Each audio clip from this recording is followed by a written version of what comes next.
What's up? What's up? What's up? What's up? What's up, my 4C gang? Look at here, look at here. What is today? I don't even know what today is, but thank God for it, thank God for it, thank God that He's allowed us to see another day. Well, I didn't sit here and just had me some good old. Matter of fact, let me show y'all what I just ate. Welcome in, welcome in, welcome in. Come on, somebody. How y'all doing today? I hope all is well. I know it took y'all a minute. It took me a minute to come in here, but I'm here. I'm here and I'm queer. What? Don't judge me, judge your damn self. Okay, y'all. So, let me light me a cigarette and get me pour me a glass of pop and then I'm ready. I'm ready. Let's do some story time. When the last time we done had some story time? When the last time have we had some story time? And then I'm gonna tell y'all why I'm over here on this channel as well. Y'all know I need to start paying attention and stuff. I don't really look at my emails and all of that. I just don't.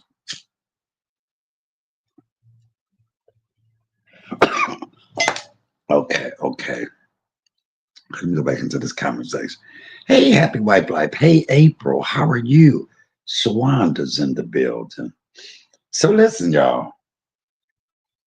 I really must bother folk. How many? excuse, excuse me. How many times can y'all make complaints on my channel?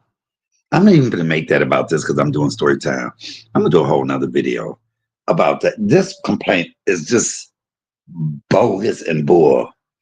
I didn't even really look at it because I haven't been live in a long time. And I went in and I looked and it was like, I took a screenshot of it. It is so hilarious that people are so bothered by my words, by my words. And I know who it was. It was two braids. But didn't you just put up a post of my mama in the urn singing again? Did I? I ain't said nothing because that doesn't bother me. That's how I.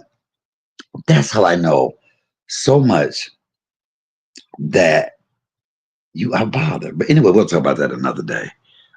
We'll just keep look. He'll just keep on being bothered. You can never get me back. Okay, so anyway, you guys. So I'm over here on this channel. Okay, I gotta put these cigarettes down. These cigarettes ain't nothing damn strong. Oh my god. Okay. I have been recuperating since my birthday. Shout out to everybody that showed me love and said happy birthday to me. I appreciate you guys so much. So I was laying here today. I'm halfway recuperated. And I said, you know what? I owe my 4C gang something. Let me call, I've been trying to put a little post in here to say, hey, how y'all doing? Hey, my YouTube second wife. So I said, you know what?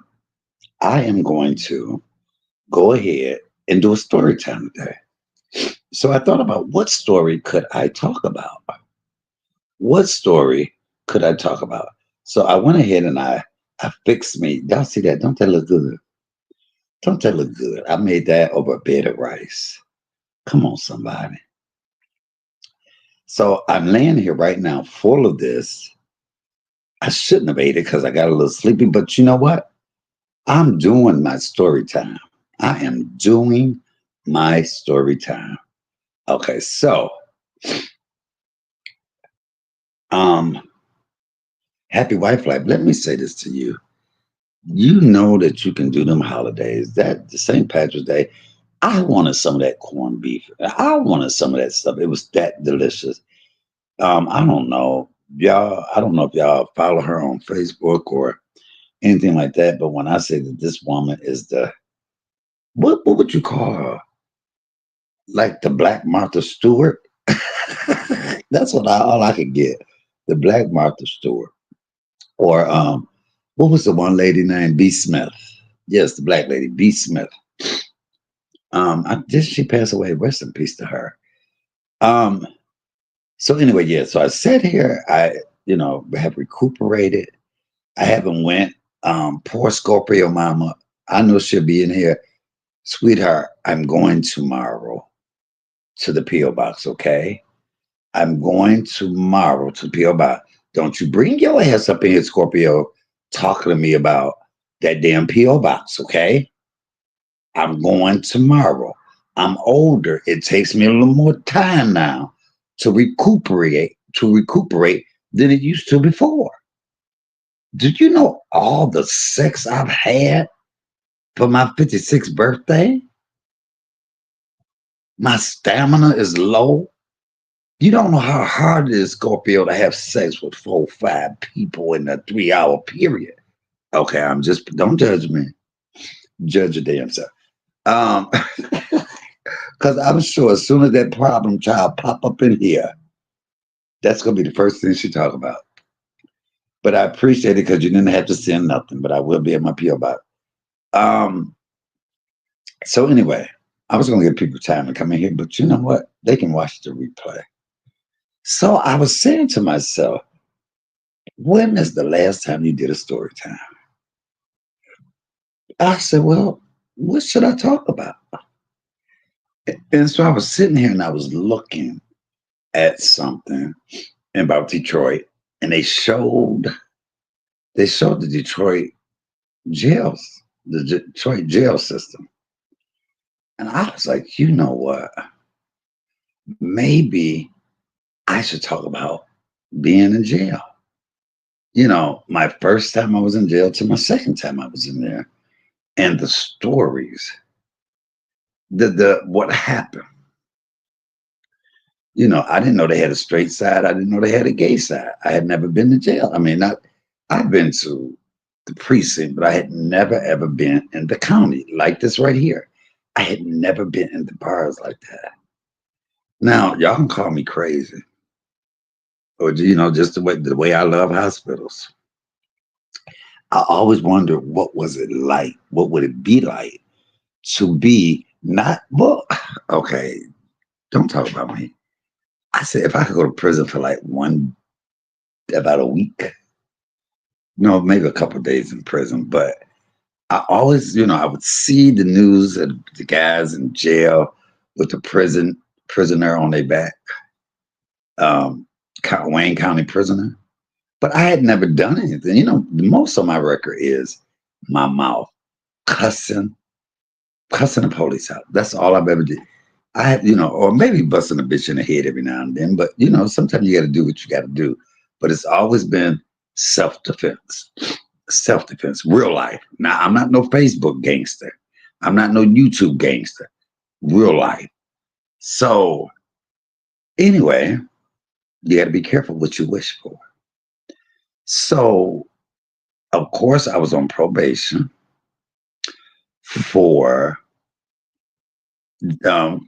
cussing police out, resisting arrest or whatever it was. And it was never me resisting arrest. It was my mouth. I could get the police together. I remember one particular night, the police had arrested me. I cussed them out. They said, we wasn't even going to take you, but it's your mouth. Because see, I really don't have a record. Never had a felony. And listen, I am 56. I ain't never had a felony. Come on, somebody. How many people can say that? How many black men can say that? So as we were walking, I am going, my footsteps in front of the police officer, they almost tripped. They swear I did it on purpose. Okay. So they was a little rough with me. And I said, you don't know, I kind of like it a little rough. I kind of like it. So they throw me in the back of the car. I am in it. It's a lady and a man, white lady and a white man.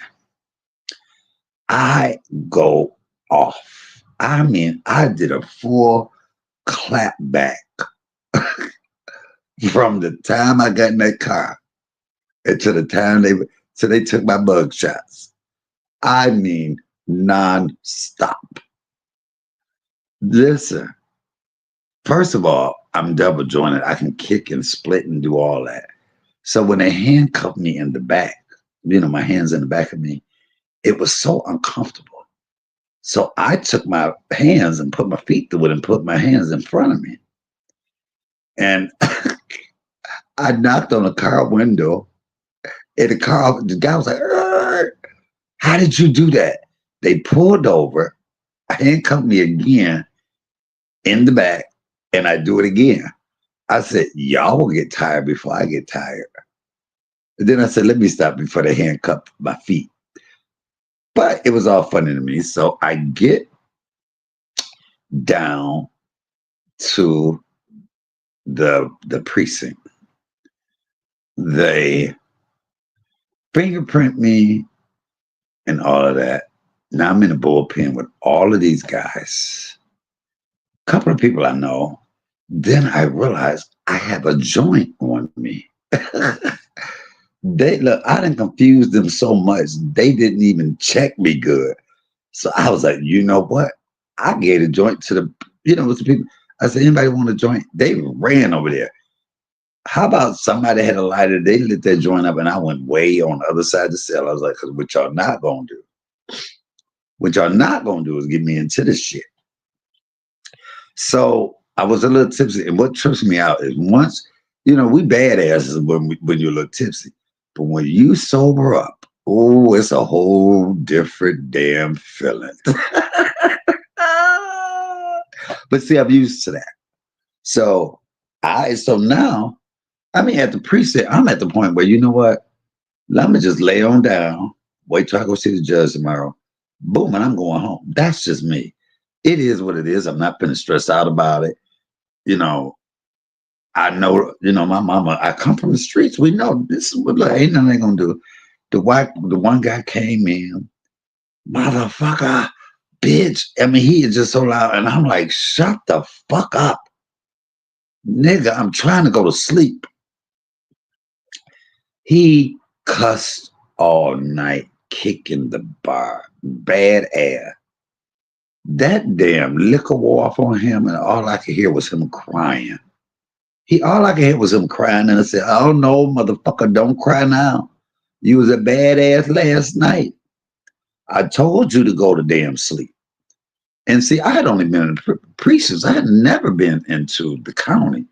So anyway, I go see my judge. The officers are right there. You hope they don't show up, because if they don't show up, then they just drop it. But mine showed up. And when they read all the stuff that I said, the judge was laughing. People in the courtroom were laughing. Hell, I was laughing. I was like, "Oh, I did that. I clapped the hell back." So my lawyer was like, "No." So they gave me a personal bond, and I got out. I went to court maybe 3, 4 times because I'm fighting it.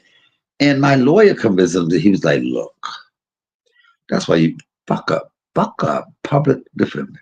He was like, "Look, you don't really have a record." He said, "Oh, you be on a year probation. And then after that, your record be clean." And I got tired of missing work and all of that. I said, "You know what? Okay." So I took the probation. Well, lo and behold, every time I went to go see my probation officer, she'd be like, "Mr. Waters, if you drop, will you be dirty?" And mind you, y'all know how me and my mama smoke bud every day. I said, "Ma'am, I've been smoking weed for damn near 30 years." And so the last time she said, "Mr. Waters," I said, "Man, I want to say, ma'am, I got a blunt in my pocket right now." So anyway, I said, "You know what? I'm not going back anymore." I had never been on probation. I didn't know what it was. And, I just thought maybe for a year, if you had no police contact or anything like that, then, once that year is up, everything goes away. Well, no, that's not how it works. So my mama, one of her grandchildren got smart with her. And I go and I check him. He busts the window out of my car on his way out. I jump in my car and I try to run him over. Of course, I really wasn't going to run him over, but you have to scare them. So, lo and behold, he runs. I go back to my mama's house. He runs and he gets the police. Police comes back to my mama's house. My mama go, "You better go upstairs." I said, "For what?" She said, "Boy, you got a probation. I mean, you got a warrant for your arrest." I said, "Why would I have a warrant?" She said, "You ain't went." See, that's a damn shame when your mama know more about the system than you. Well, hell, she should know. She been in there a couple of times her damn self. I told you the story how one of her friends told on her, snitched on her. My mama went to jail. And so my mama did the time she had. The day my mama got out, she went and found the girl, beat her ass, and they took my mama back to jail.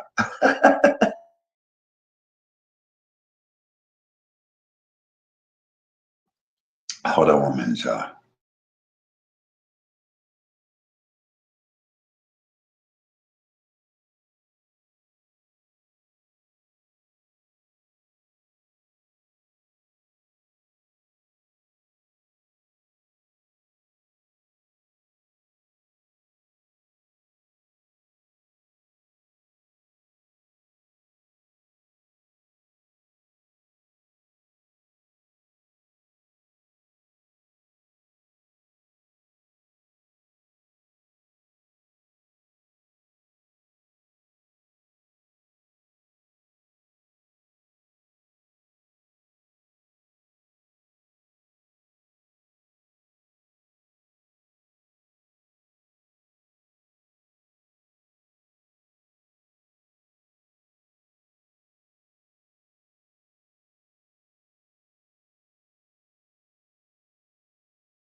Okay, but yes, boy, my mama, I was sitting here thinking about her today. And I said, "Oh my God, I'm gonna miss my mama." And she's even a part of this story as well. Look at my mama. Look at Michael Am.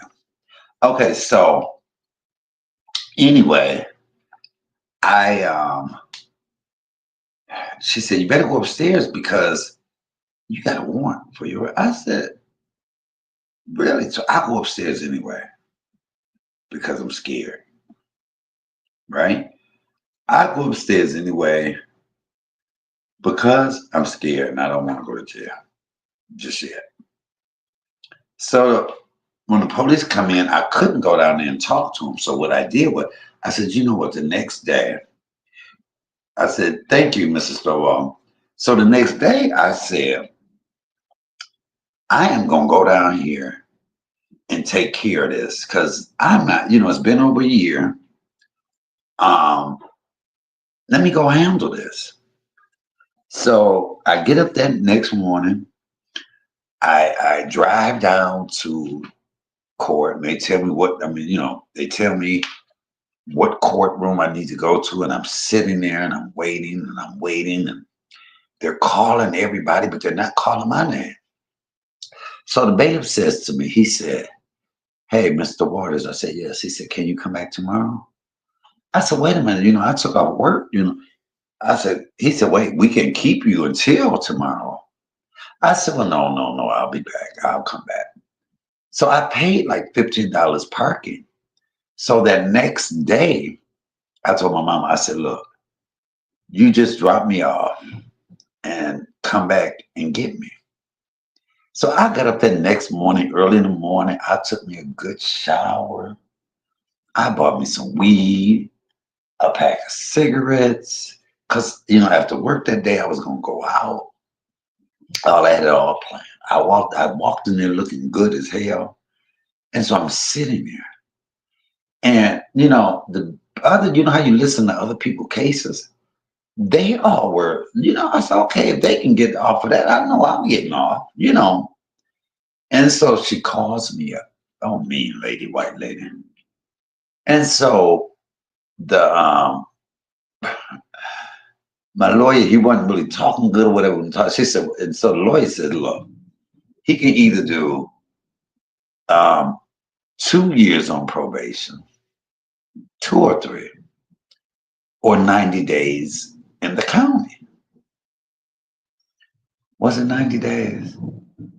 Or was it 30 days? No, it was 30 days in the county.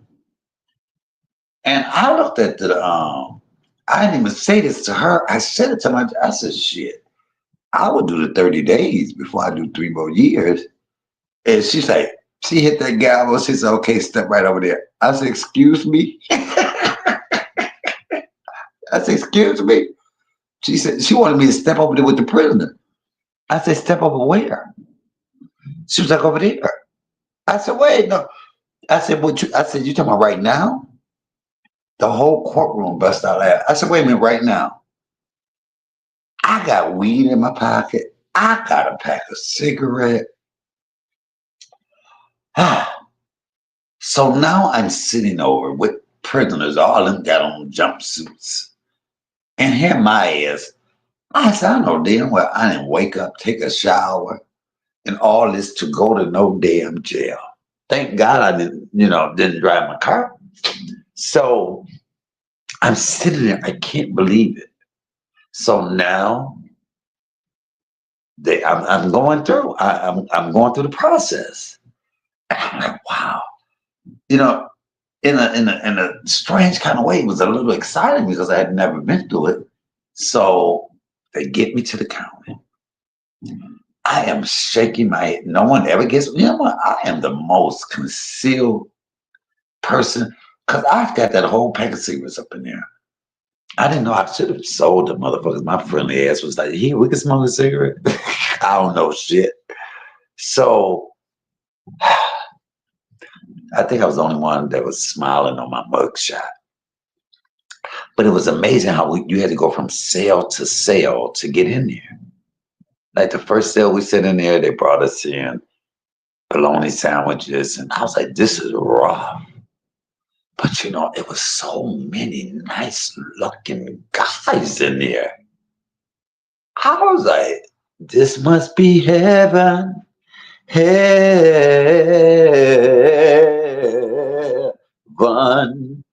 This must be heaven."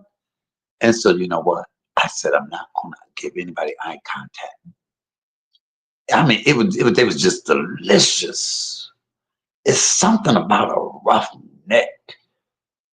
um, roughneck, illegal crime thug.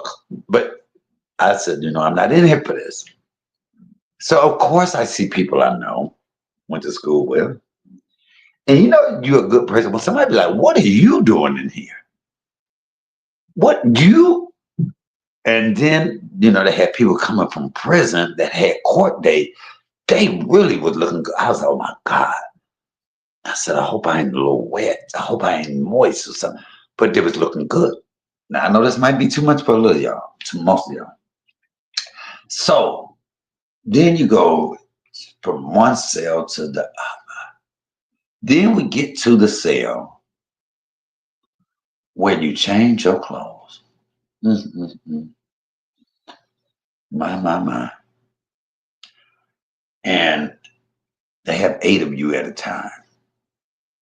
Now I'm looking at who I really want to see naked. So I'm trying to make sure I'm within that 8 of the one guy that I really want to see that was so good. Look at me. See my mind. I'm in here. And where's my lustful mind at? So, because I was seeing him, I was like, oh my God. So you all stand there butt naked. Everybody covering their private parts. Of course, me, I ain't covering shit. I'm going to let it hang. I'm an exhibitionist. I ain't covering a damn thing. And so, but baby, when they said turn around, bend over and cough. Now, first of all, when we were standing there, I was like, Lord, please make my eyes stay straight because I didn't want to look at other people. But I was thinking the guy that sits up there and I said, well, I would love this job. But then there was some stanky motherfuckers in there too, though. So I don't know if I would like that job too much. So anyway, when they tell us to turn around and bend over and cough. We all, I oblige. And then the officer gonna come to me and say, "Excuse me, what you in here for?" Because you had to turn around, spread your cheeks, and cough. I said, "I'm in here for a misdemeanor." He said, "Sir, no." He said, "I just saw that ass. That ass is a felony. That ass right there, what I see." No. So anyway, we get through that. Now you have to go see the nurse. So I'm sitting there. This is the first time I've ever went. I'm sitting there talking to the nurse.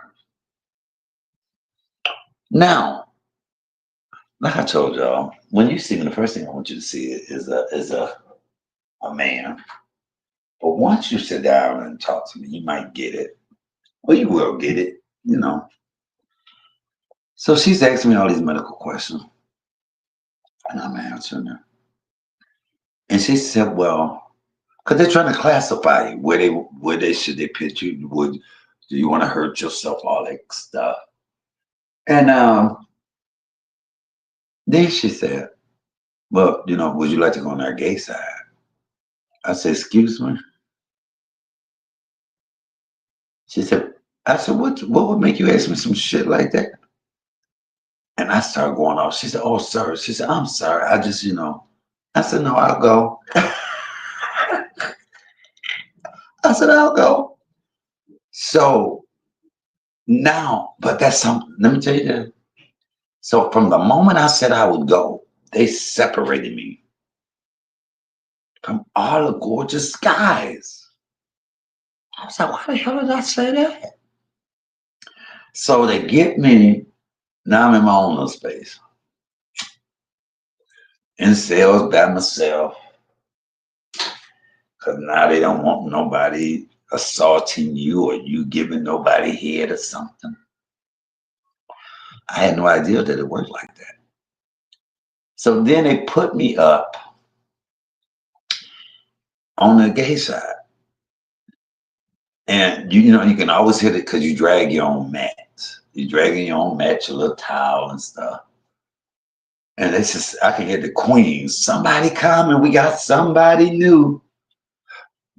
When they opened that damn thing up, how about I knew damn near 80% of them people? "Hey, child, bitch, don't child me up in here." I ain't seen so many titties and oh my God. I was like, oh yeah, I love my LGBTQ community, but that's just not me. And so I was sitting there and um so I was in there and I had some good times, I'm not gonna lie. But what I didn't like about it is that every time they would like if I had to go see the doctor or something, when the guards would come get me, they would automatically put me with the guy, all the guys, because they didn't look at my thing, so they didn't even know I was gay. And then we'd get downstairs, and I'd be in there with all the other guys. And next thing I know, I hear them say, "Waters." I'd be like, "Yeah, they come on," not because they didn't realize, and they put me in a cell by myself. And I would go too late. I already had sex with all of them. Oh, I hated that. Gay people were so segregated. And I mean, they didn't have access to everything else that the straight people had. And that bothered me. That bothered me so much. I had a gay friend in there named Chet Lemon. He was transitioning, but I knew him, from out in the world and at the gay bars in the park. And he had a baby. He shook the baby to death. And I was, praying for him every day. We walked together and I was saying, "You know what? I know." I said, "Well, I hate that I hate that you're gonna have to do this time, blah, blah, blah." That one day we was there and they called my name, it was like, "Waters." I didn't say bye to him and nothing. I was out of there. But I felt so bad for him. But anyway, and I said to myself, I would never go on the gay side again. Of course, it was a lot of sex and all of that, and people watched out. And then you had a lot of guys that would come from prison that would say they were gay because either somebody wanted to get them or they just wanted to have sex. It's like a sex pool up in there. So anyway, let's fast forward again. I go again about something. And matter of fact, I spent my birthday in jail. I couldn't believe that. But this time I said, nope, I'm going on the straight side. I'm not going on the gay side. So I didn't even tell them. And they put me on the straight side. So when we get up there, I said, Lord, please, whatever you do, my roommate, because on the gay side, you had your own room. But on the straight side, you had a roommate. And I said, Lord, please, whoever you put me in with, at least let them be nice looking, something I can look at. You know, I can just fantasize in my head. So, sure enough, they put me in there. I can't remember this boy's name, but I seen him not too long ago. When he turned over, I said to myself, oh my God, he's gorgeous. I said, hey, what up, man? I get that deep voice, hey, what up, man? You all right?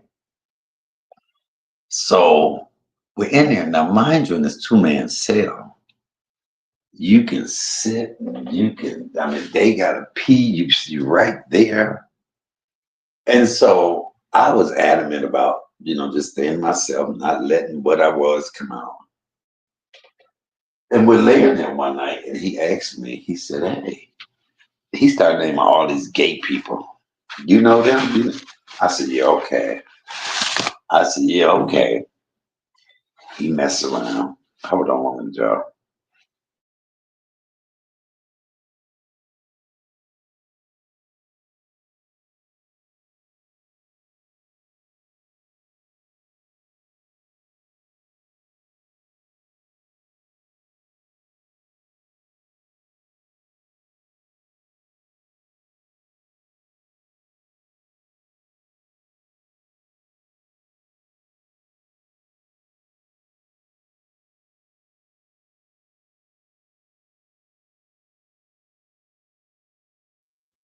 Okay, I don't know why people keep calling me when they know I'm live. So he kept asking me about all these gay people. I said, yeah, he messed around. Well, lo and behold, we had some of the best times in that cell. Do y'all hear me? Some of the best times in that cell. I couldn't wait for lockdown. Baby, I couldn't wait for them to say, go in your cells. And but he was going to prison to do a couple of years. I didn't have that long to go. So he really started really liking me. And I had to whoop his ass, y'all. I whooped his ass in that cell. Have you ever quietly had to whoop somebody ass? I quietly fucked him up. It shocked him. But don't think because what we did that I'm a bitch. And it seemed like the closer it was coming to the time for me to leave, the more upset he was getting. I had to beat his okay, but anyway. So anyway, let me tell you about some of my time in there. So one thing, hey Mookie, how you doing? One thing I learned was, I saw the boys sit down and gamble, and you would gamble for your breakfast or treats and shit like that. And the one guy lost. He was just a loser. And he kept saying, well, my people gonna send this and that.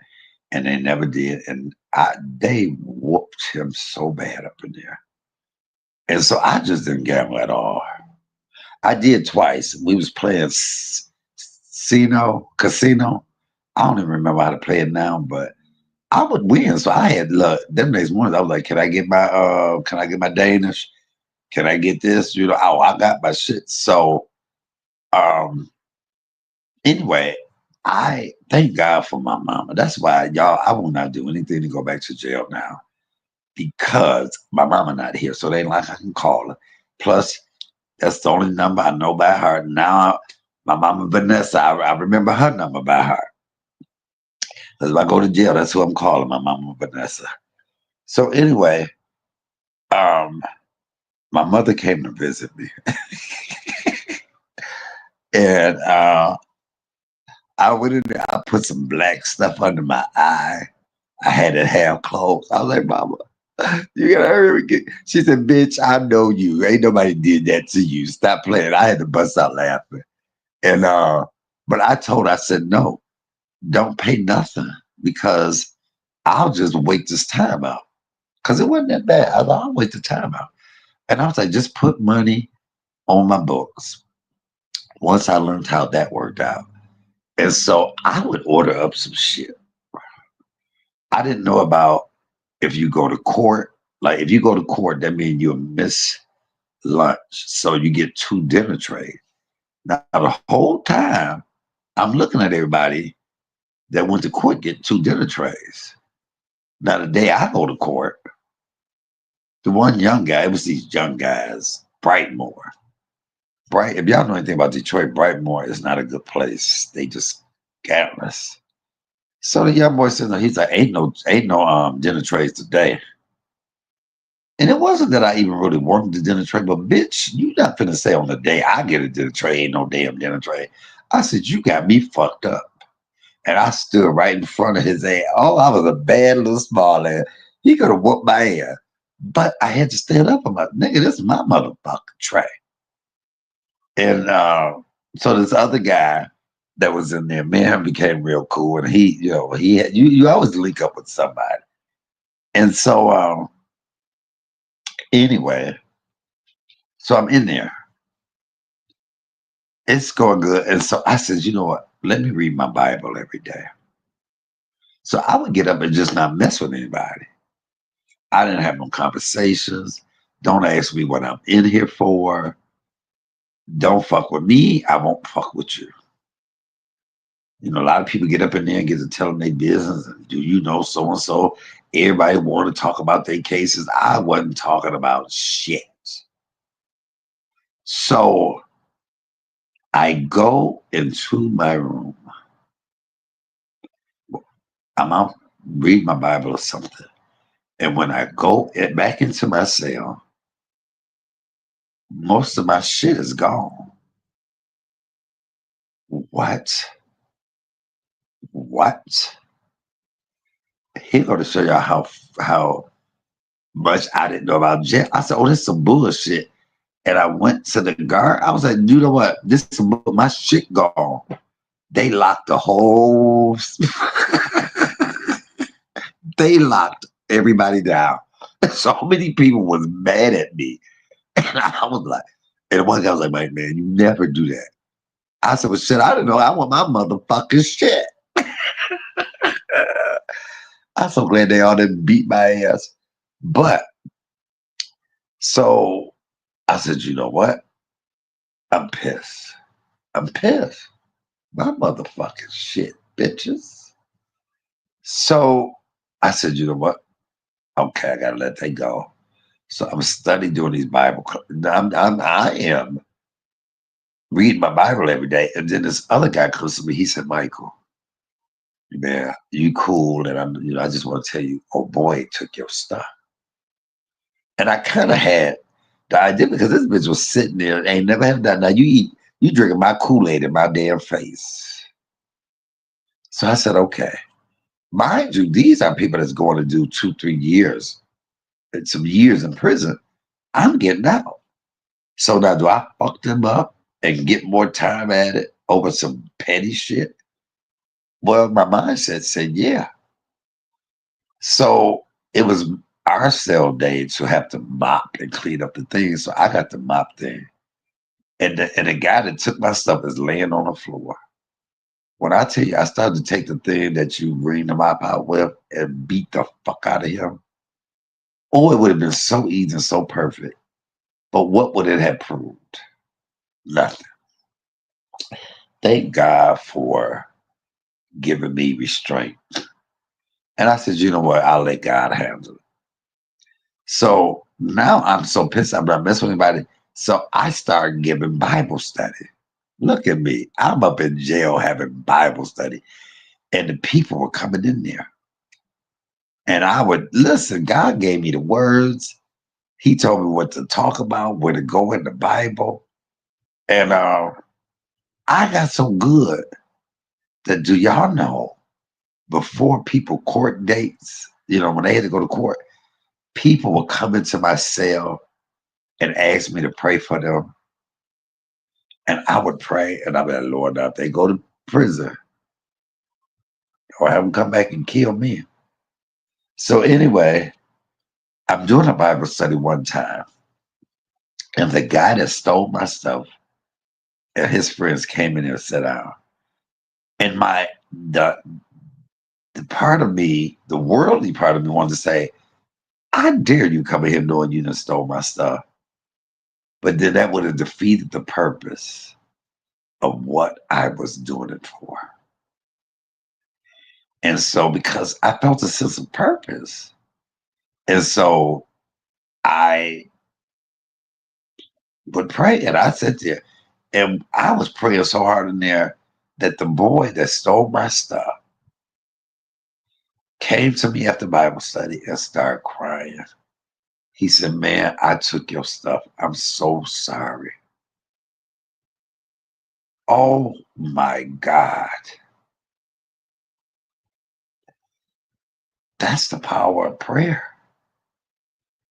That is what God could do. Because it wasn't like I was going to get my stuff back. It had been ate. But the fact that this hardened criminal that probably have never apologized to anybody, that been out here robbing and shooting people, came up to me and said, I'm sorry. Because he saw God in me. Wow. Wow. Which the whole point of this is to tell you what I learned was that no matter what you are going through, no matter how bad the situation may look, how bleak, how dim, that if you lean on God and if you put him first, he'll work it out. So they would start saying, don't mess with the Bible, man. Don't mess with him. You all right? You all right? School, you all right, Unc? You need anything? Nope, I don't need nothing because you ain't gonna be taking my cookies. But that was my saving grace.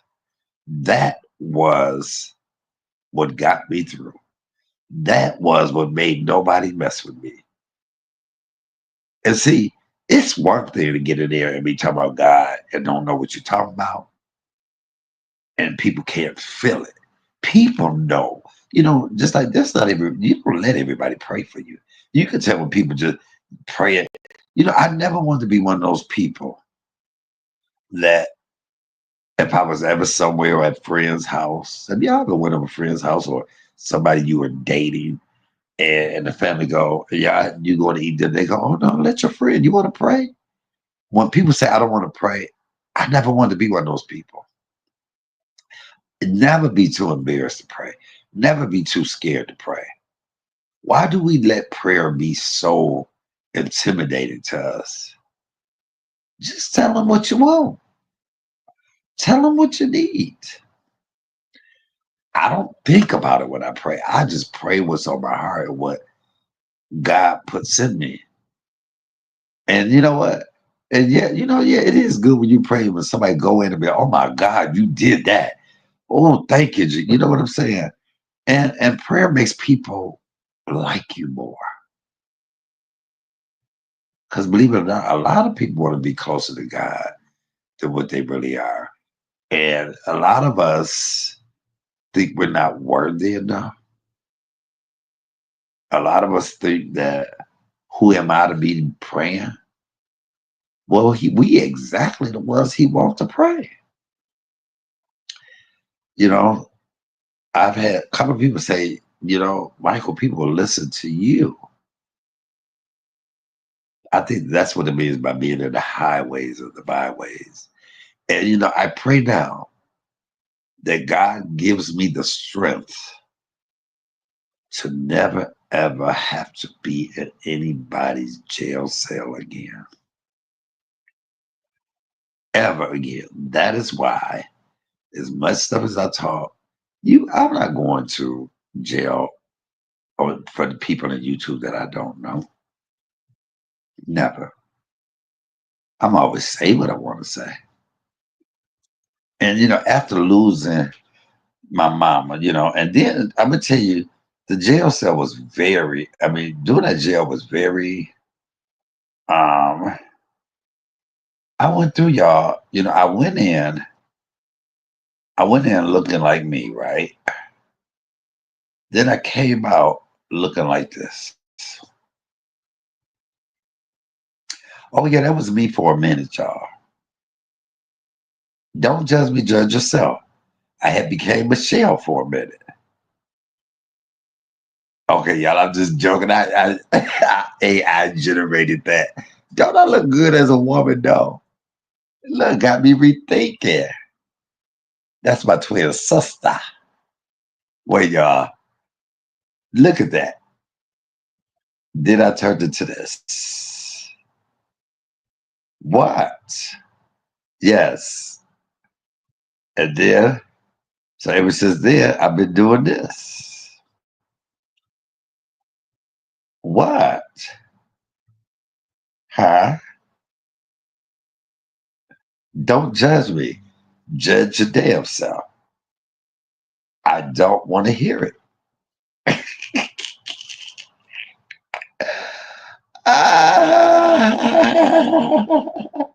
Why do I think I look so cute like that, though? Why do my forehead look like pissy girls, though?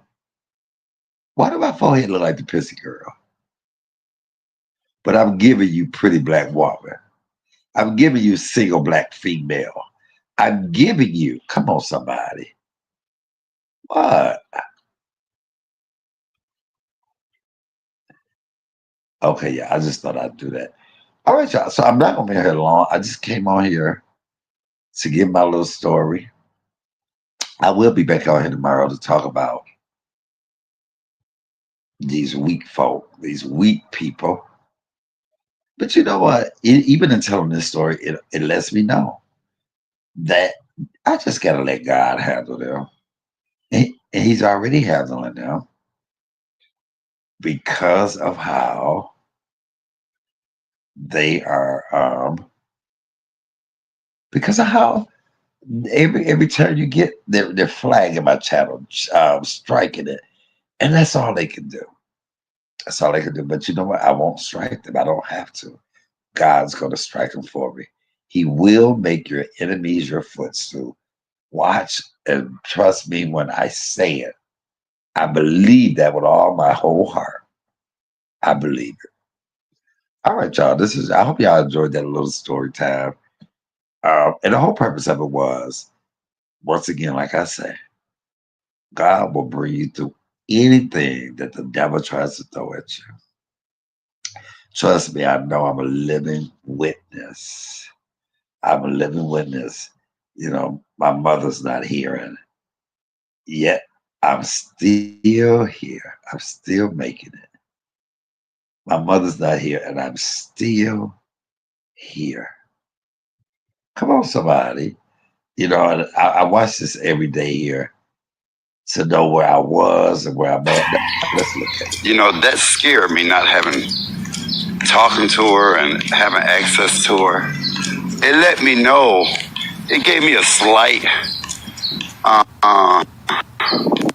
panic attack. I had a slight panic attack because it almost gave me a feeling of, hey, how you doing? It almost gave me a slight feeling of, what if I wasn't able to talk to my mother? Or what if she wasn't here? Was the operation? What if something had happened? And I have to get over that because I would just be devastated. I would be no more good. That's why I thank God that my mother and I are not. It's 20 years difference in mother and I. She had me when she was a young girl. So, because I know once she leave here, it won't be too long after. Because it's not going to be any reason for me to stay here. I'm going to want to go wherever she at. And if that's heaven, I'm going. She in hell, well, I'm going to burn up right with her. I'm going to burn up right with my mama for eternity, but we going to be together. Hell, if I go to hell. Okay, y'all. It's your boy, CMA. Y'all have a great, wonderful day. I'm out. Peace.